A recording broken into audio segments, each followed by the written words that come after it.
Welcome to the very first episode of Red Flags Rising, an economic and national security podcast that I'm thrilled to be hosting with my good friend Brent Carlson. How are you doing today, Brent? Excellent.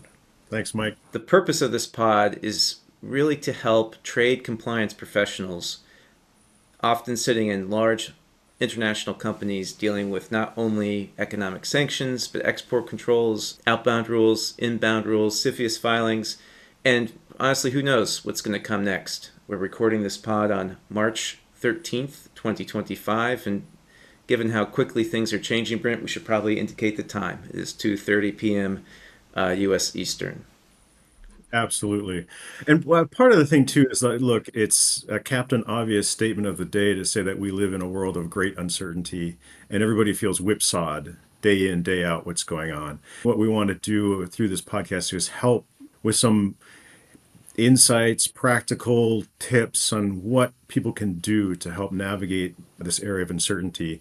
That's right, Brent. We're really going to take what we think are interesting things that, frankly, you and I are reading to do our jobs, explain them, but then try to go beyond that by one step in helping people understand how these things can help them manage their risks in their companies or in their day-to-day jobs. So, Brent, what's something we want to talk about today? Yeah, this is a really interesting report that came out at the end of last week. I think it was March 7th, by CSIS, the Center for Strategic and International Studies. The title is DeepSeek, Huawei, Export Controls, and the Future of the U.S. China AI Race by Gregory C. Allen. Greg Allen at CSIS is doing some great work in terms of covering the space in AI and the U.S. China AI race. And this report, I think it's really worth the time for a lot of folks to read it and think on it, especially for those who are in the export controls compliance areas, because it really shows it's an indicator of more things to come. Talking about uncertainty, you can unpack or you sort of mitigate some of the uncertainty by looking at some of the signals that are out there. And there's some really strong signals that are coming out of this report. That's right, Brent. What was interesting to me in flipping through it is we're now, maybe 6 weeks from at least the realization by the mass media of what DeepSeek was and what it was doing. People who are deeply involved with AI have been following what they've been doing for some time.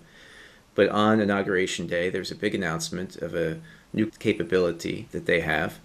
This caused stock prices to be affected. It caused a lot of hand wringing about were export controls now ineffective? Was it too late?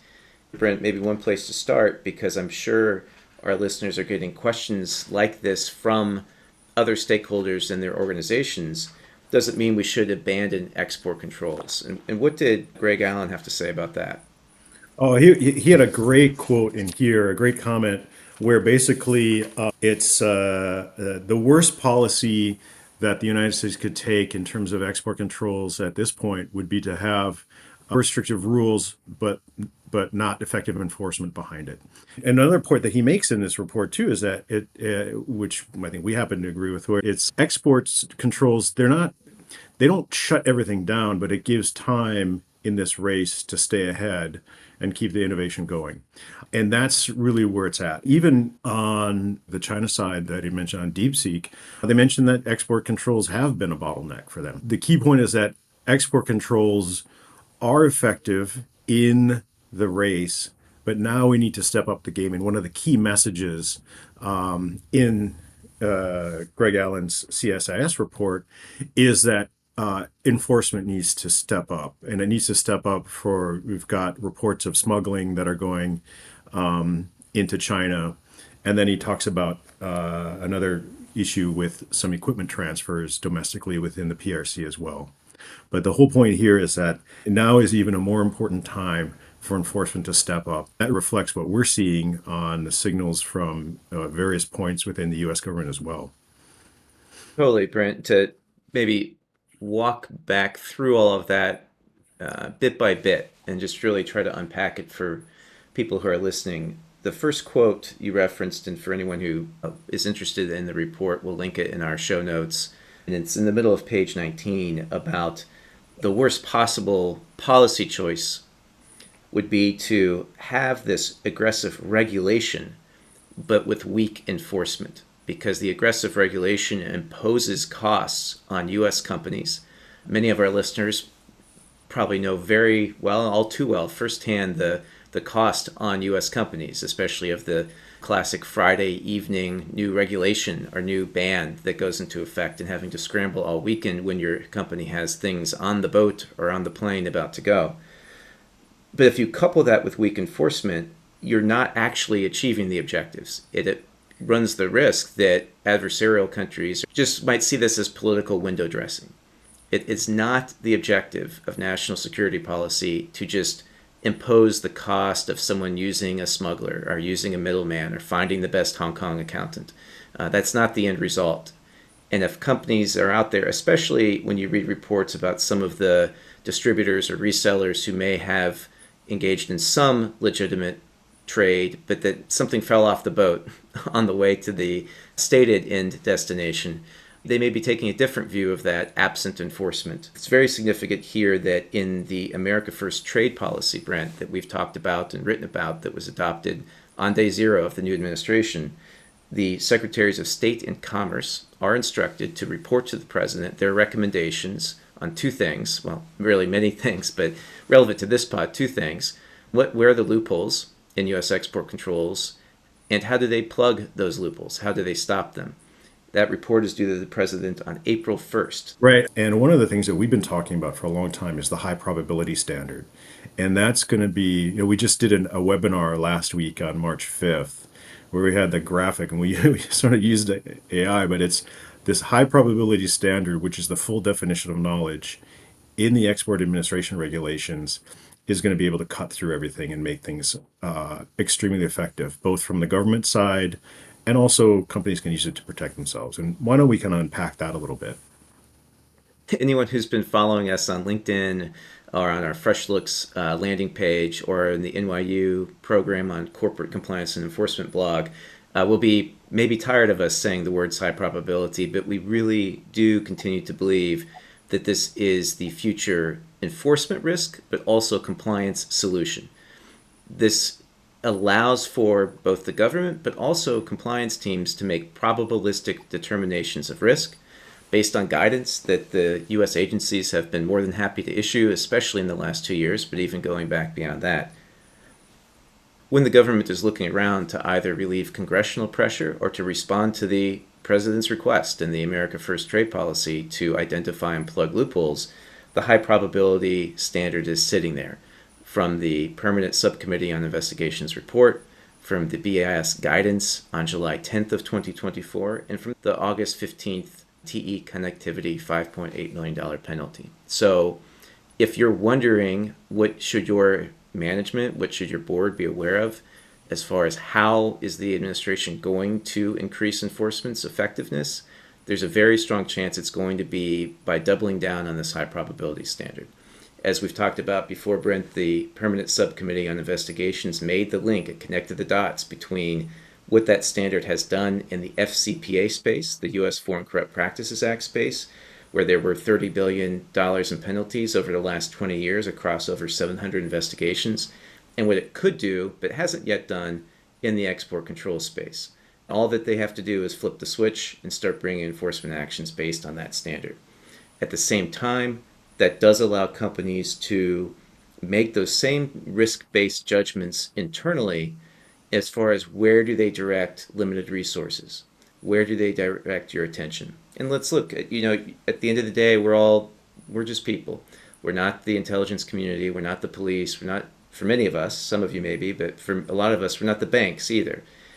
You're going to have limited information and you're going to have to guess. You're making subjective judgments based on very limited information, a lot of which is being provided to you by counterparties that you have to rely on to some extent if you're going to participate in global trade. But if you design a process where you're looking at the same criteria and you're looking at criteria that is most likely to give you useful insights into your risk, then you're best able to protect yourself later because you will miss things. You will miss things. There are people that you will not expect to be smuggling or diverting. It won't be the people wearing the funny hats or, the trench coat in the alleyway. But if you have a process for showing not only what you looked at, but what you missed and why you missed it, that'll be very important in defending yourself and your company later. Those are some really good points, and I'm going to play a little devil's advocate at this point. So it'd be like, okay, let's say Mike and Brent, you guys have been saying this enforcement wave has been coming. Other people have been saying this enforcement wave has been coming. What about what's happened in other parts of the government? So we can see the DOJ's National Security Division's corporate enforcement group has been disbanded.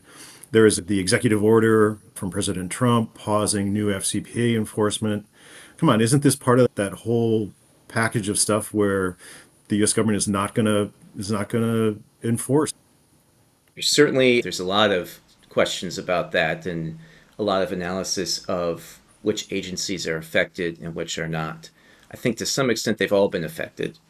But when you look at commerce in particular, I would say it's least affected by this policy and by this general reduction of the government.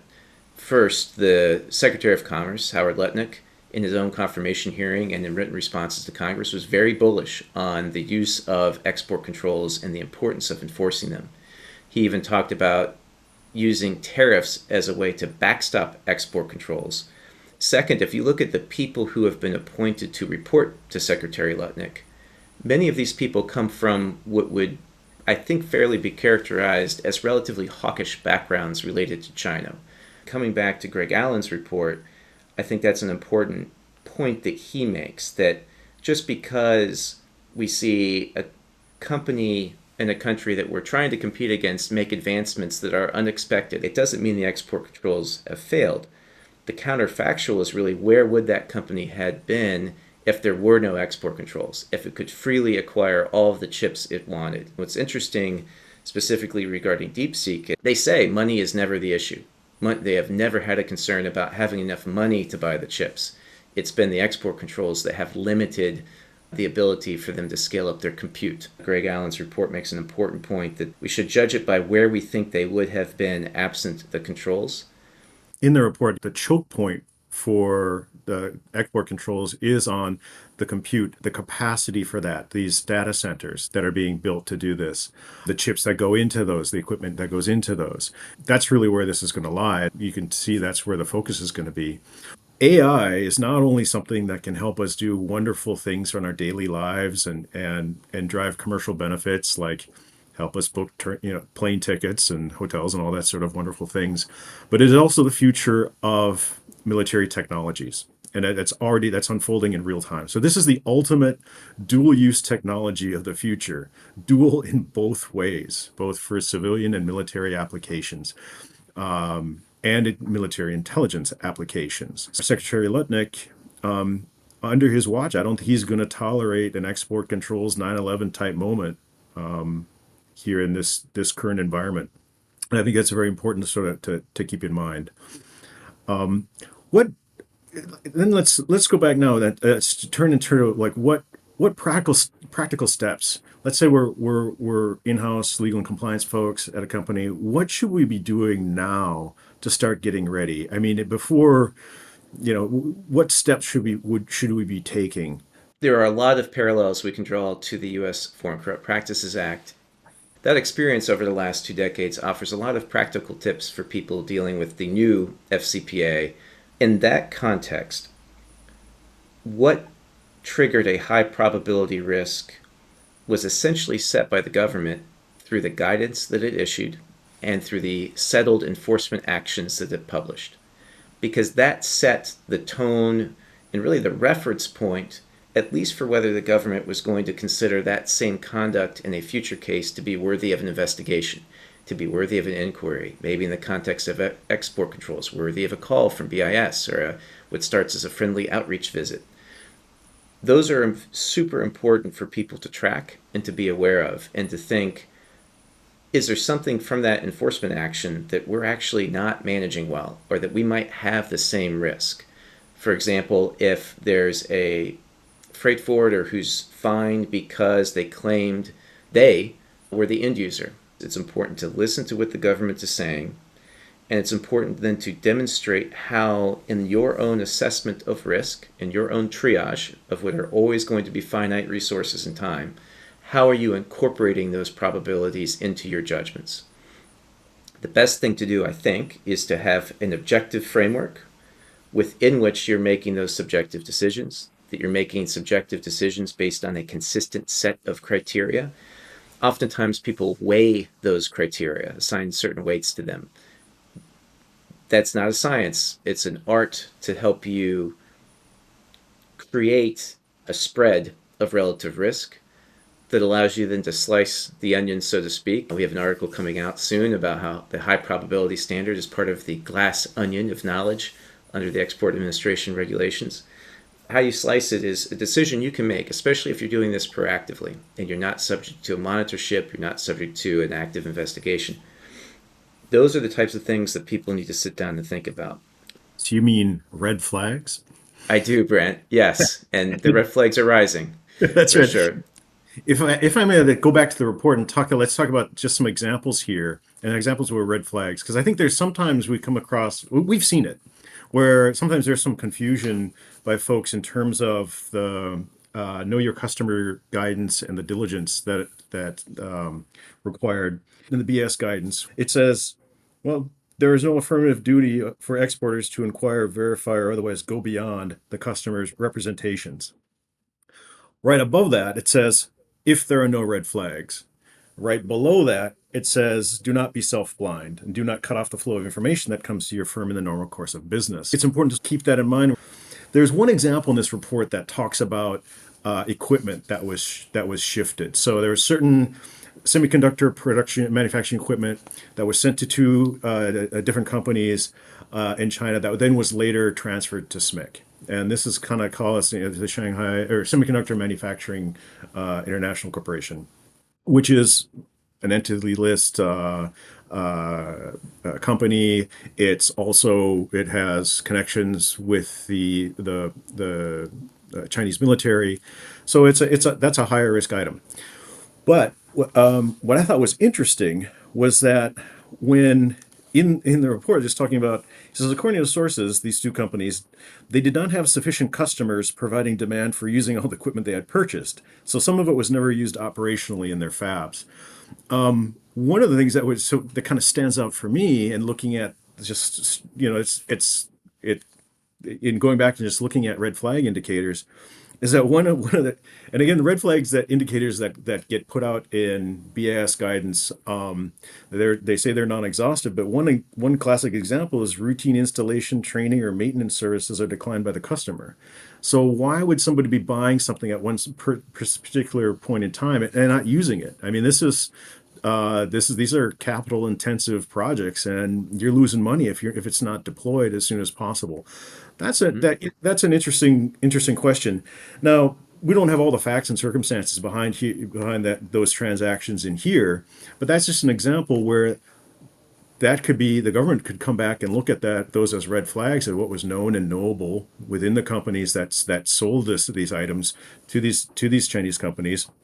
And also looking across the entity, like the collective knowledge doctrine, in terms of what everybody knew across the enterprise. Any thoughts, Mike? No, I totally agree, and that you're right to raise the collective knowledge doctrine. The basic idea is that, generally speaking, under U.S. law, the knowledge attributed to a legal entity is the collective knowledge of all of its employees aggregated together.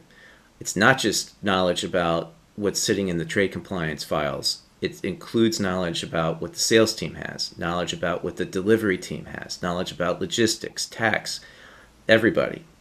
The TE connectivity enforcement action is a good example of this, Brent, because part of the evidence in that case is that the sales team knew that the distributors were lying to the compliance team. It wasn't just, based on the knowledge of the trade compliance team. They didn't actually have the knowledge that created the problem. The other people did. That's an important takeaway. Brent, it's the first episode, so I can't say this is backed by popular demand, but I know there will be popular demand for your thoughts on how to manage up. Each time we talk about a new development or a concept that we think will be helpful to people who are trade compliance professionals, if they think it would be helpful for them, the next step they have to do is take the idea up, whether it's to their immediate report, whether to the C-suite or to the board. I find in our collaboration together and our writing together, you bring that salt to the stew of how to actually talk to management about this. So for the first ever segment of Brent Carlson's Managing Up, Brent, how do you manage up based on this report?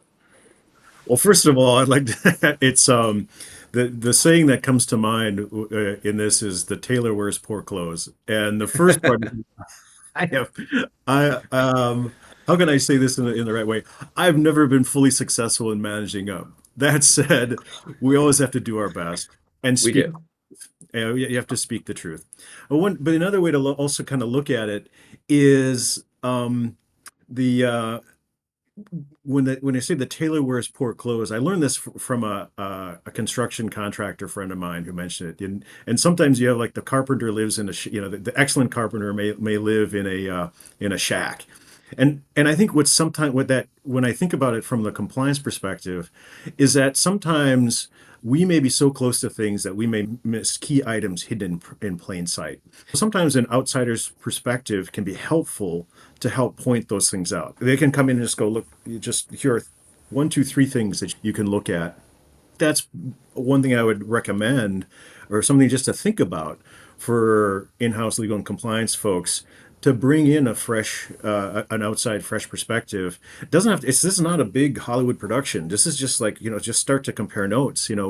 How should we be thinking about the high probability standard? What should we do to assess our potential risk exposure to the high probability standard? What should we be doing to create an internal protocol on how we're going to implement the high probability standard throughout our compliance program. But start having those conversations and do these, in the context of you can look at all those signs and what the government can possibly enforce and where they're going to put their level of effort. This area of export controls, especially anything on really, let's say, fortunately, it's sales to China these days, and for certain items, that's going to be a priority. And so, in managing up and talking about export controls, don't leave money on the table, but let's bring in these experts to start helping us to think about how we can change and stay ahead of the world that's changing around us. And Brent, we also should always be thoughtful about the ROI. What's the value proposition? Because I'm sure people who want to either make enhancements or investments in their compliance program will be asked that. One approach would be to try to look around the corner and say, all the signs are pointing towards more enforcement. It's a lot cheaper now to invest in compliance than to have to pay that money to the government later. And certainly, former government officials that we know well said that often. Another option would be to, well, wait and see what happens, but it makes it all the more important to be able to react quickly if and when enforcement actions come out, whether it's in your industry or it's not. Any thoughts on that, Brent? Yeah, here again, the signs are clear. I mean, the world for export control penalties basically only have one way to go. I think we saw already in almost now 2 years ago, you had there was the Seagate $300 million penalty, which former Assistant Secretary for Enforcement Matt Axelrod said was a down payment on more to come. I actually was just looking. It's like he was just quoted. Former Secretary Axelrod was quoted in a Reuters article just a couple of weeks ago on February 27th, where he said there are penalties are on the increase. One thing that it was really important that the Senate Permanent Subcommittee on Investigations caught in their December 2024 report was they made that comparison with the Siemens FCP case already 15 years ago. The Siemens case ended up being a $1.6 billion penalty for the company. Prior to that, the largest FCPA penalty had been $44 million. That's $44 million compared to $1.6 billion. I think we're going to see a jump like that. Everybody's saying they're going to see this jump on that. Secretary Lutnick is a smart businessman. He knows he's got the high probability standard he can leverage. He's got strict liability, and penalties can be twice the value of the transactions. So that's a lot of money that can add up very quickly. And so, talk about other old sayings, penny wise and pound foolish. Think about at least what the company spent on FCPA compliance over the last decade. Think about how they can apply some of those resources to start getting hit for the export controls and be ready to really move when we see some headline penalties start hitting the front pages because they're coming. And that's one way to kind of explain how to how to get that ROI. Exactly. Maybe a bit of investment, but that's what businesses are doing all the time, is trying to forecast risk and costs and try to get ahead of that. Brent, we just finished the first episode of the Red Flags Rising podcast. This has been awesome. I'm so excited to be starting this project with you and looking forward to the next episode. Thanks, Mike. It's been a pleasure, and we look forward to working and helping with a lot of people out there get through these uncertain times. Be well. Thanks. Be well.